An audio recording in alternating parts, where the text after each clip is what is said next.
Railway workers are hunger striking at Taiwan's biggest train station. Leslie Liao has more on what they're protesting. 100 hours. That's how long these railway workers plan to be on a hunger strike. Now, on day 2 of their protest, they say they're fighting for labor rights after a court ruled in favor of their employer, the Taiwan Railways Corporation. In 2017, over 300 railway employees exercised their right to request time off during Taiwan's busy Lunar New Year to protest forced overtime during holidays. The action caused staffing issues, but the company managed to minimize service disruptions, and the employees won some concessions. But in the end, the Railway Corporation punished those involved. One of the hunger strikers here at Taipei Main Station was among the people who were reprimanded. 其实我觉得，对我们336个员工来讲，我们觉得不管怎样，我们完全就是已经都有做到就是工会活动的状态，而且雇主也依知悉，而且在整个活动过程中也没有影响到雇主的营运。The union representing the workers filed suit and won in the first instance, but a second court overturned that ruling, saying the TRC could schedule employees to work on national holidays without getting their prior consent. 国定假日我们本来就没有出勤的义务。那如果雇主希望确定我国定假日要不要出来上班，他就应该要很明确的来询问我的意愿。This comes amid a push to modernize Taiwan railways and make it more profitable and efficient. Last year, it went from a government administration to a state-owned company. But the transition has not been easy and has led to significant worker unrest. Part of the deal was to provide staff retention guarantees and raise salaries. But the union says becoming a corporation was never a priority for them. 公司赚不赚钱，对我们来说其实不是最重要的。最重要的其实是如何提供旅客有服务品质以及安全的运输。Responding to the hunger strike, the Taiwan Railways Corporation said in a statement that it abides by Taiwan's labor laws and respects the decisions of the country's courts. This demonstration is just the latest labor issue weighing on Taiwan's transportation industry. Last month, the death of a flight attendant who worked a long-haul flight while feeling unwell sparked questions about labor practices in Taiwan's airlines. Protesters here say they're making a stand, as the court's decision might not only impact the industry, but also millions of workers across Taiwan. Hank Xu and Leslie Liao in Taipei for TaiwanPlus. Former U.S. House Speaker Nancy Pelosi is set to retire after more than 3 decades in Congress. Pelosi said on Thursday she will not run in next year's midterm elections, making 2026 her final year in office. She was first elected to the House of Representatives in 1987 and later became the first woman to serve as Speaker. In 2022, Pelosi became the highest-ranking U.S. lawmaker to visit Taiwan in 25 years.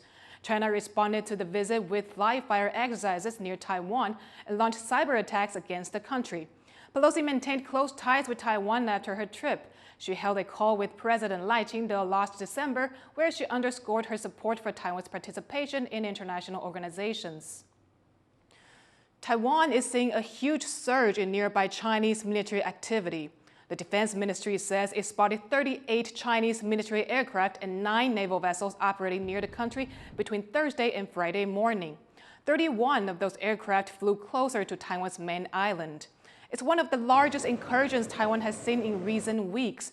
It comes as China announces that its newest, most advanced aircraft carrier, the Fujian, comes fully online.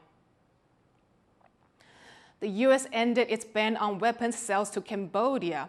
It comes after U.S. President Donald Trump helped Cambodia and Thailand sign a ceasefire deal last week. Cambodia nominated him for a Nobel Peace Prize for his efforts. The U.S. imposed the ban in 2021 amid concerns of Chinese military influence in Cambodia and allegations of human rights abuses and corruption. Arms sales will be approved on a case-by-case basis going forward. People in the central Philippines are starting the long struggle of cleaning up after Typhoon Kalmaegi tore across the region. John Van Trieste has this report. Christine Aton enters the makeshift shelter her family has had to call home since Typhoon Kalmaegi ripped across the central Philippines on Tuesday. Over 100 people died in the Philippines. And in her town of Liloan alone, 35 bodies have been found. Among the dead is Christine's sister, Michelle, who was trapped in her bedroom as the floodwaters overtook the family home. My sister, who has a mental disability, was inside her room. We tried to pry the door. It wouldn't open. We tried to open it with a kitchen knife, a crowbar, and wood, but it wouldn't budge. I tried punching the door. It still wouldn't open. We tried until the water got really high. It reached over our heads. Survivors are dazed, and some, like Krios Roa and his family, are going hungry. We've not eaten for 2 days. My children are in shock, traumatized and unresponsive. The one's 14 years old, the other 18. They were traumatized by the floodwaters. It's our first time encountering something like that. Filipinos are used to living with typhoons. Kalmaegi is the 20th in a string of powerful and even deadly storms to hit the country this year alone. But a common refrain among survivors this time is surprise at how fast this storm hit and how intense the destruction has been. The floodwaters quickly rushed in, and we were not able to bring anything with us. This was the first time that has happened to us. I've been living here for almost 16 years, and it was the first time I've experienced the flooding. For many, the storm has swept away a lifetime of hard work overnight, leaving nothing. Liza Becus is among them. She's busy digging for whatever clothing that survived from the ruins of her house. Everything was destroyed. Only the flooring remained. Everything was washed out. We have no belongings. My children have nothing. Their uniforms, bags, and all of our things are gone. We borrowed money to buy our TV, took us 3 weeks to pay back, and washing machine about a month to pay back. For my children, but it's now gone. The central Philippines is now a battered region. Just a month ago, the north of Cebu Island, one of the region's main landmasses, suffered a 6.9 magnitude earthquake that killed dozens. Now the island is caked in mud and littered with ruins, leaving people to pick up as best they can and ask what comes next. Andy Xue and John Van Trieste for TaiwanPlus. Severe tropical storm Feng Wang is expected to hit the Philippines as a super typhoon on Sunday night and turn north toward Taiwan early next week. One person is confirmed dead after a demolition accident in South Korea. Local fire officials said the boiler tower at a retired thermal power plant fell over as workers were tearing it down. Rescuers pulled out 2 trapped workers soon after the accident. Another worker is confirmed to have died, and efforts continue to find 6 others under the wreckage. The facility in the southeastern city of Ulsan was built in 1981 and has been out of service for the past 4 years. The last generation of people that remember a unified Korea is disappearing fast. More than 7 decades after the Korean War, many still live just kilometers from hometowns they will likely never see again. Breen Thomas reports. Autumn in South Korea, and families gather along the northern border to make offerings to ancestors whose graves they haven't visited for nearly 3 generations, and, given the current state of affairs, don't expect to see again in their lifetime. If you cross straight over, that's my father's hometown. That's where my grandparents are. Ri Jae-hong tosses a cup of wine towards his father's hometown of Yeonbaek. It's now part of North Korea, just 2 kilometers away, but it might as well be on the moon. Jae-hong's father fled south during the Korean War. Soon after, a tense armistice sealed the border in 1953. Situated at the mouth of the Han River, Gyeorang Island welcomed thousands of refugees like Minok Sun at the war's end. On they trudge, North Koreans choosing to become homeless wanderers rather than slaves to a regime which threatens to engulf the entire Asiatic world. Every form of transport becomes an evacuation express to a southern destination. Each weary mile south brings its obstacles, and thousands More than find each 1.5 river million crossing a people bottleneck. fled to the south during the war. Few knew they'd never be able to return. My parents' graves are only about 6 kilometers away. 6 kilometers, that's barely 10 minutes by car. Can there be a sadness deeper than this? For decades, they waited for reunification between North and South Korea, or at least détente, anything to see their families. Today, 72 years later, telescopes on the island's north are the only way they can glimpse their old hometowns. We are a people with broken hearts. Even though we live in abundance today, my parents, my brothers and sisters all remained in North Korea. The North calls the South a hostile state, and tensions between the two sides are worse than they've been in decades. Pyongyang recently shut down institutions dedicated to reunification and tore down transport links built in the 2000s when things were a little more hopeful. With little say in their fate and aging fast, refugees sing songs that remind them of All I long for are my mother and father. I left my hometown at 17, fleeing the war, and I haven't seen them since. When I see others with their parents, I can't help but envy them, and tears are all that come.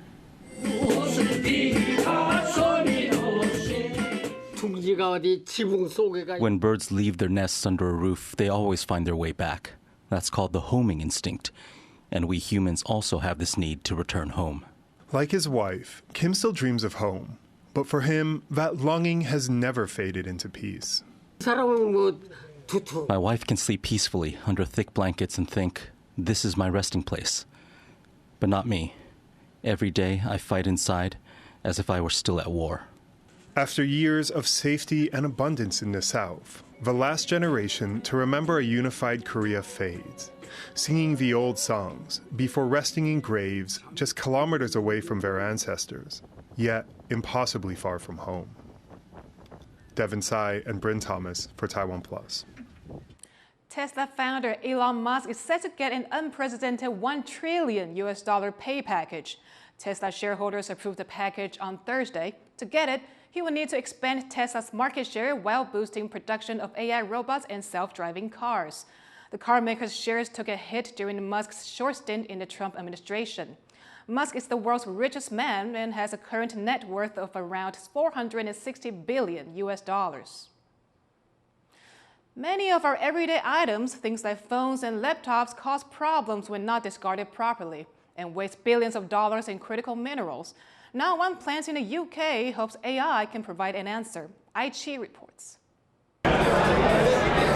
Useful in our daily lives,